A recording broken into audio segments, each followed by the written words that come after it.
Hello and welcome back. This is the part 5 of Bandit over the wire, and in this video we're going to be doing a few more labs. In the last video we had completed till Bandit 19. This was the password for Bandit 19. Right, so we are going to search into Bandit 19 at the rate this, and port is 2220.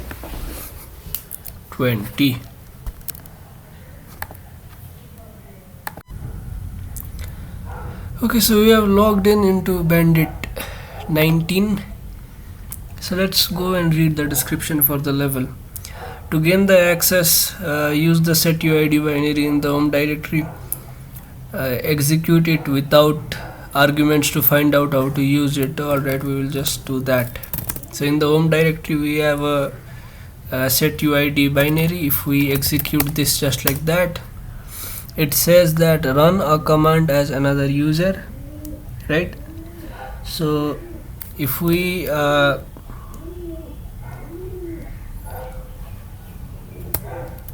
lsla, we will see that it is owned by Bandit 20 as well as Bandit 19. So this setuid binary is in two different groups. So what we can do here is we can run this Bandit 20 and we can use it to find the Bandit pass for the next level, and that will be Bandit 20, and we get the answer. So Bandit 20 is equal to this. We are going to go and we are going to log into Bandit 20 now.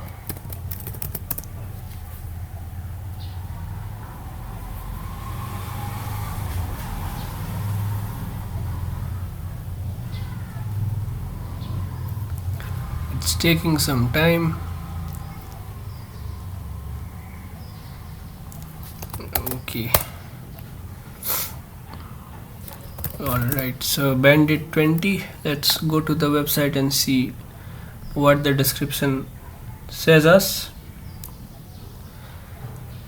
There is a setuid binary which makes a connection to the local host on the port that you specify as a command line argument. It then reads a line of text from the connection and compares it to the password in the previous level. If the password is correct, it will transmit the password for the next level. So let's we have this su connect. So if we simply do su connect, it will give us the description on how to work, and let's connect it to a random port, let's say 1234, and it says could not connect. So we have to connect to a port of our choice, and it also says that it will read a line and compare it to the next level. So maybe we have to first send our current level password to a certain port, maybe LVP and 1234. Listening on this, and let's open a new terminal here, and let's connect to SSH Bandit 20 in this level as well, at the rate bandit.labs.overthewire.org, and port is 2220, and we need a password, and we will enter a password. So here what we are doing is that in one terminal we have sent our password. So in the other terminal we are going to run this su connect in the port 1234, and it says password matches, sending the next password, and it sent the password right here. Alright, so what happened here is we sent our password to a port. It can be any port, 1234235 of your choice, and then we executed this su connect binary, and what it did was it compared the password, right? So it made sure that the password we are entering is the password of bandit 20, and when it made sure that the password matches, it sent us the next password, and the next password, that is for bandit 21, is right here. Okay, and now we can close this, we can close this, and we can now move on to bandit 21.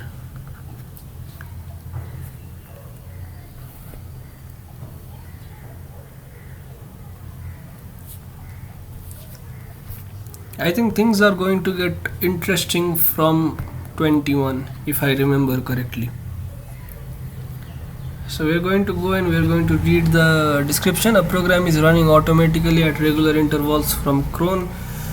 Okay, yes, it is going to get interesting. So cron is, so it says that it's a time-based job scheduler. So basically, if you want to update your server every Friday 12 p.m., you will not 12 a.m. So it is very obvious that you will not wake up till 12 a.m. to update your server every Friday, right? So we simply write a script utilizing cron, and it will do the job for us. So cron is similar to alarm.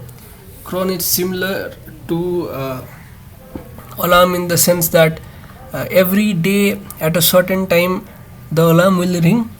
So cron will also execute a certain thing at every day or every hour or every minute, right? So what we are going to do here is, so since it says cron, we have to see what cron jobs are scheduled, and to do that we are going to see cron.d. Okay, so we have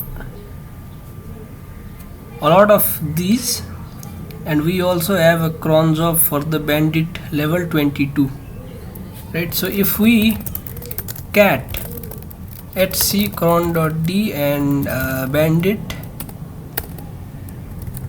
I thought it was bandit, oh, it was cron job bandit level 22, it says that *** bandit 22 user bin cron job bandit 22.sh, and it is sent into that dev null. So we are seeing the use of a shell script, right? .sh is a shell script, and it is inside the bin folder, which means that we can access it just like that. There you go, we can access it just like that, just like I told you. Since it is inside the user bin folder, anything inside the user bin folder can be accessed just like that, right? But before that, let's see what is actually in that file. So we are going to write cat user bin and cron job bandit 22.sh, and it says change the permissions of this directory and send the password of bandit 22 to that directory, right? So we are seeing that the password of this directory, the password of bandit 22 is stored in this directory right here. So if we attempt on printing this, we should get the password for the next level. So this can get confusing, but basically cron job executes a certain thing at a certain time at regular intervals, and what it is doing here, what this cron job is doing, is that it is changing the permissions for this directory to 644, and it is writing the password for bandit 22 into this directory right here, and we have gotten the password, and we can move on to the next level. bandit 22.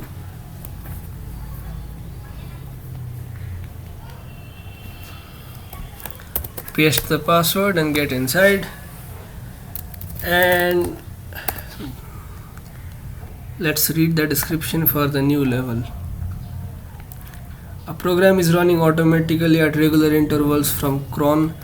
Okay, so we again have to look at what is running at regular intervals, right, in ls cron.d, and obviously the one that we are interested on is this, right? So if we cat this, or if we print this crons of bandit 23, hey, we are not there, so we have to write the full path slash crons of bandit 23, and it is basically what it's telling us. It's telling us that there is a script called crons of bandit 23.sh that is being run at regular intervals. So let's see what that script is running, right? So user bin and cron job bandit 23.sh,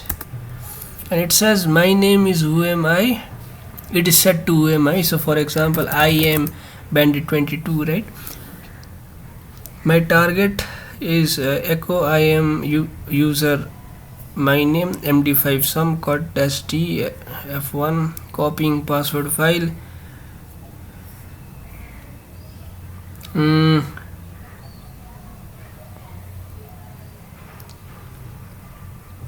So what this is doing is it is creating a folder, a random folder. For example, in the previous level we had a random folder name in the tmp directory. So this is creating that random folder in the tmp directory, and it is sending our password to that. So it's just the previous level in a few extra steps. So if we now we are interested in bandit 23, right? So if we try to replicate this command, right? So what we can do is echo I am user bandit 23, because we are trying to get the password of bandit 23, and then pipe this to md5 sum, and then cut dash d and dash f1, and if we press enter we will get this random value, and if we print the contents of this random directory we should get the password for the next level. So basically all this is doing is, in the previous level there was already a random directory, already it was there for us. In this level this script is creating that random directory and it is storing the password to that directory. So that's it, the level is solved again, and let's move on to bandit 23 using the same password that we got just now. Let's go into user 23. A program is running automatically at regular intervals. Again we have to do the same thing. This level requires to create your own shell script. Okay, so we are going to have to create a shell script. It's a very big step. You should be proud of yourself when you beat this level. Okay, so if we look at this directory again, the cron job that we are interested in is this one right here, cron job bandit 24. So if we take a look at what's happening in that cron job, we can see that cron job bandit 24.sh is being run at regular intervals. Now if we let's copy this much, and if we print this right here, we can see that a bash script is there, and this bash script looks a bit more complex than the last one. So if we read this, so basically it's taking my name as whoami. In this case whoami will be bandit24, and it's changing the directory to var spool bandit24 foo, executing and deleting all the scripts in var foo. Okay, so it's executing and then deleting it immediately. And if $I equal to dot dash a means end, I think, and $I is not equal to dot echo handling dot.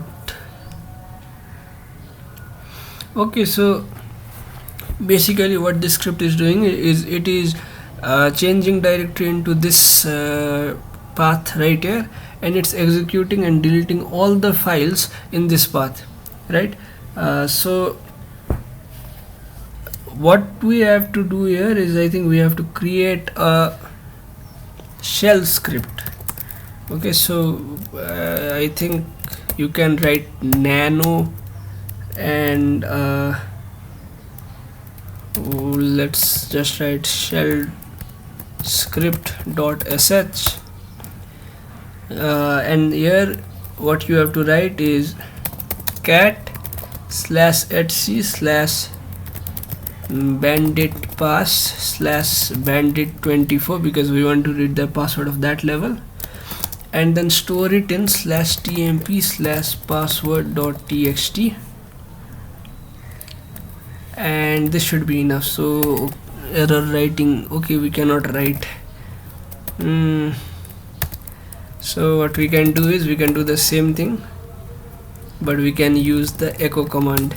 So echo cat/etc/bandit pass/bandit24, and then send it to be stored in /tmp/password.txt, and then save this script in shell script.sh. You can name it anything you want. Permission denied, sudo permission denied. Hey, wait a minute. So in that script that we looked earlier, it first changed its directory to var spool and bandit24 and inside foo. Yeah, I think so. This is what we have to do. This is where we have to create the script, right? So this is the script, and permission is not denied. We have okay, we cannot see what directory there is, but permission is not denied at least, so we can be sure that shell script.sh has been created. And obviously we have to change the permissions. Let's just do it this, right? And shell script.sh, and this has also been done, and we have to wait for like 1 minute before the cron job does its task. So I will be back in a minute. Alright, so now when you do cat/tmp/password.txt, we can see that we can get the password to the next level.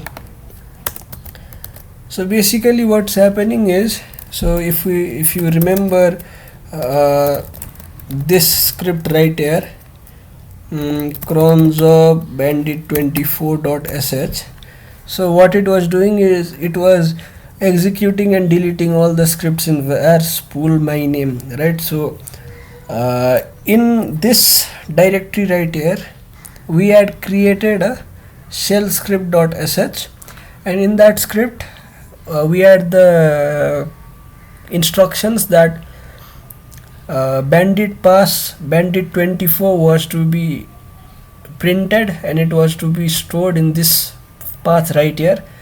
So this script executed regularly in like every minute or so.